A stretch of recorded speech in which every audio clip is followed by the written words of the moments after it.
Welcome to the Motivational Medium podcast. I'm Anne-Marie Lord, a psychic medium, author, and the founder of the Motivational Medium Academy. On this podcast, we'll explore intriguing topics such as mediumship, psychic abilities, and the amazing idea that we all have intuition within us.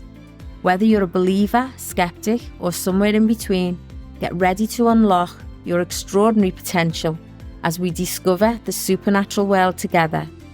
If you want your questions featured on the show, be sure to join my tribe by subscribing to my newsletter at annemarielord.com. Let's go.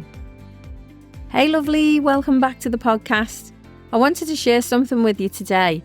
And a couple of weeks ago, I put on a post on my stories on Instagram. And it was all to do with asking a question about being a medium. Now, I get asked lots and lots of questions about being a medium and what is a medium and what's the difference between psychic and being a medium. So I thought I'd share it with you all today. And I'll share some of the questions that I got asked as well and give you some of the answers, give you a little insight into what it is that I do. So when I go to my office of a morning, I set up. So if there's anyone listening who's got a spiritual practice, maybe this is similar to what you do, or even you can take some of these tips if you've got an office. It doesn't matter if you're in a spiritual practice, but I always think you should cleanse your office or your office space, especially if you've got people coming in to see you in the office space. So what I do for morning is I come into my office, I light my incense and I smudge my office. And then I do a meditation, and I do this beautiful meditation where I ask all the loved ones in spirit that are going to come and talk to me throughout the day, do that with love and only guidance for the people that I'm going to read for, only positive guidance. I actually say my prayers of a morning and ask, please don't show me anything bad that's going to happen to these people or anyone that's connected to them. And I never ever see that. Now, all mediums work different, and this is just how I work. But I would always suggest that you cleanse your office and you clear your space. Anyway, so that's what I do when I set myself up for the day. I also ask my loved ones in spirit if they're going to come and work with me. I ask my guides to come in and work with me. I have one guide that I work with predominantly, and she's called Rosa. And I also, if I ever get stuck with anything, I always count on my mum. I always ask my mum to come through and give me a bit of guidance. Anyway, so I wanted to share some of the questions that people ask me about being a medium. So one of the questions I've got and I've been asked is, what do you say to clients if you can see their own death and it's imminent? Now, this is something I would never ever see. I've been doing this for a long time and many years, and I never ever see this. And as I say to you, I pray every morning, please don't show me anything bad that's going to happen to these people. I only want to see things that enhance their life, hence the motivational medium. You know, I go into my bag of tools and I never know what people are coming to see me for. But I go into my bag of tools after I've said my prayers and I say, please, with my knowledge, can I give these people the guidance that they need and also their loved ones in spirit? So yeah, so that's that question. So I will never see anything bad that will happen to the person sitting in front of me or anyone that they care about. Sometimes I'll see things that might give them a little bit of a kick up the bum, as I call it. So I could see things like maybe they're on the wrong medication, or I can see that the blood pressure's not doing too good and they mightn't be taking the medication. And then spirit will show me, you know, they really need to be changing that medication, or they really need to be taking the medication. Like I had a lady came to see me one time, and I think it was her father-in-law. I can't remember now off the top of my head. But he kept saying to me, she just needs a little check-up, you know. And I was like, okay. And as I say, I don't get nothing bad because I'm not in the industry of scaring the life out of people. That's not what it's all about. People pay to come and see me for guidance and for reassurance and for a little hello from their loved ones in spirit, you know. And validation that there's life after we leave this mortal earth, if you like. Anyway, this lady came to see me, and I think it was her father-in-law, and he was really adamant that, you know, that I said this. So I have to trust what I see. and trust that it's in her best interest. So what I did was I just said to her, look, he keeps putting his hand on my tummy because that's one of my signs for in that area. Because I'm a nurse, Spirit finds it really easy to communicate with me around health and around the human body, because it's something that I'd studied for a long time because I was a nurse for over 30 years. So he kept putting his hand on my tummy, and he kept showing me the bowel area. So I said to her, have you had any issues going on there? Because he's keeping putting his hand there. And she said, funny you should say that. Yeah, I have. And I said, oh, well, maybe go and get it checked up. He's talking about getting it checked up. Anyway, to cut a big long story short, she went and had it checked. There was an issue there that got dealt with really quickly and straight away, which in her words, she sent me a lovely email saying, thank you. And it wasn't me, it was her loved one in spirit who done this. But she sent me a lovely email saying, thank you so much.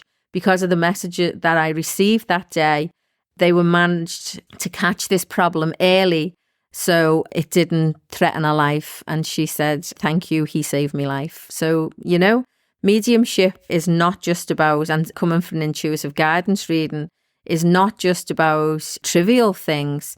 It can be life-changing things that happen in the office. So that was one of the things that happened and one of the questions. Another question that I got asked was, can you choose when to speak to spirit, or do they come to you randomly? Now, this is interesting because years ago, they used to just come randomly. I never had no control over it whatsoever. I could be sitting in a restaurant and next minute I would see someone's mum standing behind them. It was like, I remember one time I was in the dentist and I was having a filling done. So I had a nurse on one side with I call it the Hoover, the suction machine in my mouth. And on the other side, I had the dentist working away. And I'm not a very keen person of the dentist. My mum was always terrified of the dentist, and I think it's rubbed off on me. So I was sitting in this chair, and next minute I heard this voice and I had this vision in my head that I could see the lady standing who was doing the hoovering in my mouth. It was her dad. And I could hear him saying, tell her the finances is going to be okay. She's really, really worried about her finances. And I'm thinking, busy over here, for one, how am I going to speak? I've got someone's hands in one side of my mouth and then a hoover in the other side. And I'm like, I'm in the dentist chair, terrified for my life. Bit dramatic there, but And Spirit wants me to tell this lady that her finances was going to be all right. And I just, in my head, I said, I don't think this is the right time to come through. Anyway, that set out a bit of a boundary journey for me, because then I spoke to an older medium who'd been doing this a lot longer than I had. She'd been out the closet a lot longer than me, shall I say. And she said, how you control it and how you get them to have boundaries with you. She said, imagine having your house and all your windows and doors are open. Everyone would just come in and, take what they want, do what they wanted and walk away. She said, well, you can have the same boundaries with spirit. You need to protect your house. So I asked her, how do I do that? And she said, well, the first thing she said you did right was you never answered spirit and you never done it straight away what her dad asked. So that's a way of saying, this is my life, this bit here. I will work for you and I will serve you to the best of my ability. However, I do need time to myself. And this got me thinking, okay, because I was getting woken up in the night. I was seeing stuff around the house. It was just constant, when I was having drinks with friends or when I was out having meals with my husband, things like that. And I thought this would be really good if I could close this down and open it up when I wanted, really. So predominantly, I would say about 85-90% of the time I can control this. However, the other 15%, shall I say, or 10%, you can't, because you get some persistent spirits who are quite excited that you're going to see their loved ones. And I might be in the shower of a morning and they pop in. So the answer to that question, yet they do come randomly. However, what I did is when I started to ask them, when they came to me in situations like in the dentist chair, I started asking them, please don't come to me when I'm doing this, but I will work for Spirit when I'm working for Spirit. So that's why I have that routine of setting up in my office, smudging the office. Spirit know then I'm starting to get ready. Then they know that when I sit down and do my meditation, I'm ready. Then when the person comes in to see me, I have a little routine that I go through with the person that's sitting in front of me so that they get the best out of the day and they get the best out of the readings and they totally understand how I work. And that way, it's like opening my door to Spirit and I say, okay, you can come on in now. And that's how we do our day. So do they come randomly? Yet, still sometimes. However, I'm getting a lot better at controlling it. So that was a great question. So thank you, whoever sent me that one. And then another question, what form do you get the messages? Do I hear voices? Do I see them? Or is it through thought? So in a quick answer, it's a combination of all. However, I predominantly see and feel. So it's like, imagine me saying to you, if you can imagine your car, and straight away you get a picture of your car come into your head. That's one way I get my messages. And then if you ever drove off your drive or out of your drive or wherever you're going down the road and you've thought, did I close the carriage door or did I shut the front door? It drops in like a huge thought and it's a strong thought. It even makes you think, oh wow, do I need to turn around and go and make sure the doors are shut?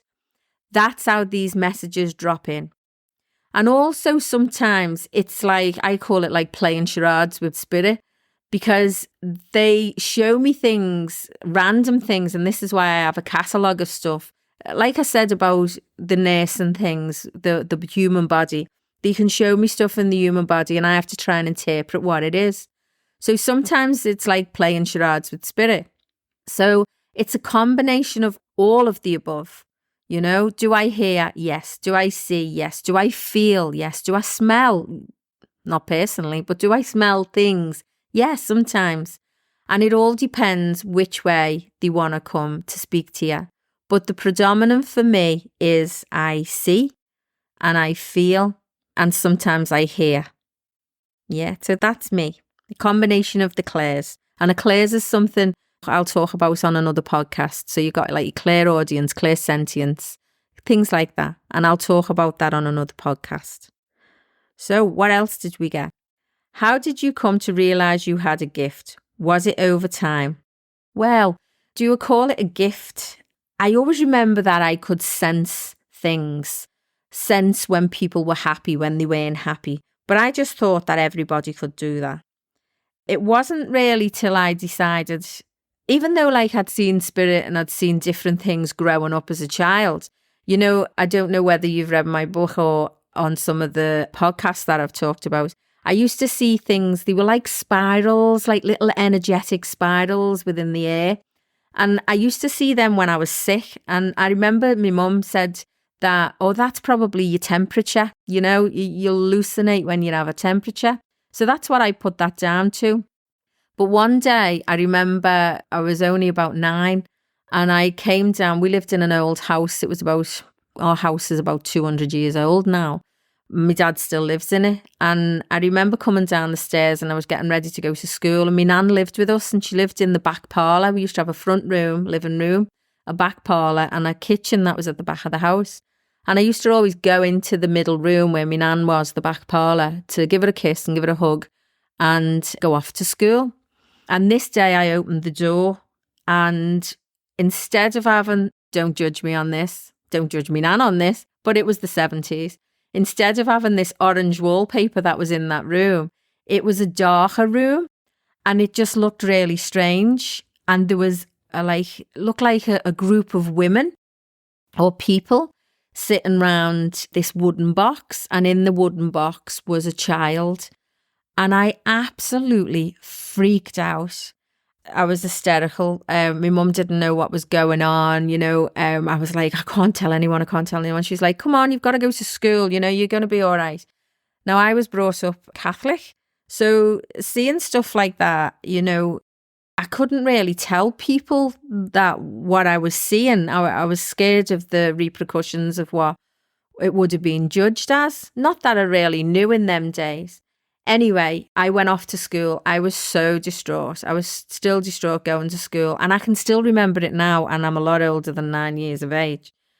And when I was in school, anyway, the teacher called mum and I ended up going home. And I couldn't still tell anybody what it was. I was so scared to go back into that back room. But obviously I did venture back into there and my nan was there, which was a great relief.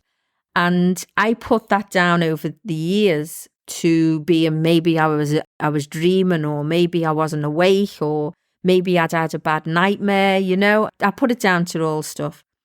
But I always knew when things were going to happen, not all the time, but I'd sense stuff. Like me brother was seriously hurt in Paris and it was late at night and I woke up in the middle of the night. I knew instinctively that something was wrong. I knew he was seriously hurt. So things like that I used to always see. But when I decided to really look into this and really do this more and work with some really well-known mediums, do courses with them and things like that, who I'm forever grateful for, then I decided this just got bigger and bigger and bigger. I got more intuitive. I became more connected. So if you've got people call it the gift, don't they? But if you've got a heightened intuition, then you can heighten it even more if you choose to. Yeah. So was I always like this? I would say yeah. But did I develop it even more over time? Definitely. Okay. And then there's another one. Do you ever contact people if a spirit has reached out to you? Yes, I do. Now, this has happened a few times, and the last time was a message from my sister-in-law's sister who passed away. And I woke up in the middle of the night and she was so adamant. So I wrote it down. I saw her in my dreams. She had this lots and lots of stuff to tell me. I wrote it down. And then the next morning I passed it all on. And stuff that there was no way I would have known. They're in the UK, I'm over here. There was lots and lots of stuff and information that I wouldn't have ever known. And yeah, I passed it all on to her. So there's been the odd times when I've been woken up in the night and, she's been in my dreams and then I have to wake up in the middle of the night because I'm always terrified that I'll forget it. So I wake up and I write stuff down and then I write it down and then I'll contact them the next day and give them the information. And then this one here is there anything you would hide from someone? Good question. In short, the answer is no. However, I don't believe any reading should scare the life out of anybody. Yeah. So as I say to you, I ask, please don't show me anything bad. And 99.9% of that time, I never ever see anything bad. Only maybe a little tiny kick up the bum. But I do trust spirit and spirit know how I work. So if they show me something that is a little bit left of centre, shall I say, then I know it will always be for that person who's sitting in front of me or one of their loved ones. It will always be for their higher self or their higher good. So I hope that makes sense. All right, so that was some questions. Just the last one before we go. When we see each other, do you see spirit around me? No, not all the time. People think that I'm looking at them and I can see all their loved ones all around them. There's one thing that I remember Alison Dubois. I was watching an interview with Alison Dubois. If you remember, she was the medium. So that television program that it was all made about, it was her. She was called the medium. And she said, she was on an interview one time and this presenter said to her, how do you see people and then you don't see their loved ones for other people? So how do you see around people that the loved ones there? And then for some people you don't. And she said in a really short, sharp answer, I have to care. Now, I was a bit taken back by that because I was like, I care about everybody. But we don't, do we? We care about people, but she meant really care. And when I thought about this answer, I thought, you know what? She's actually right. Because when people come to see me and they sit in front of me, I care about what you're going to get out of this experience. I turn up 100%.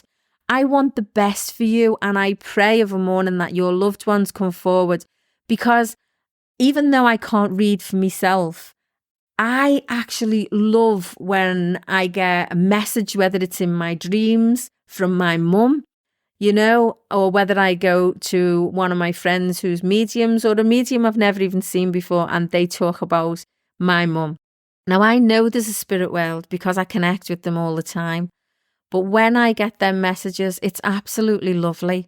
And that's what I want for the people sitting in front of me. I want them to have that lasting experience that they go away with. And I pray every day that that's what they get. And that's why I totally understood what she said. Do you see people around everybody? No. Why? Because I have to care.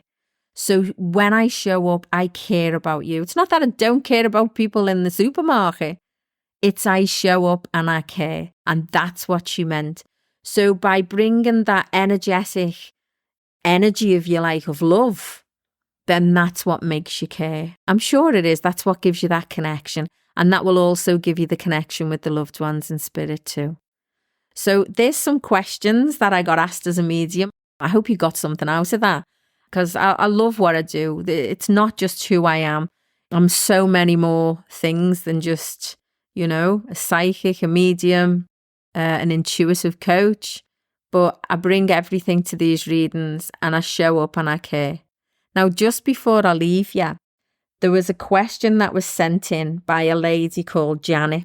Now, I ask you all to jump on my website and send me an email question in, and I'll put it on the list and hopefully we'll get to read it out one day. So Janet sent me a message. She said, "What will next year bring for my income? I have secure employment, but I'm trying my hand at different things. I enjoy them all.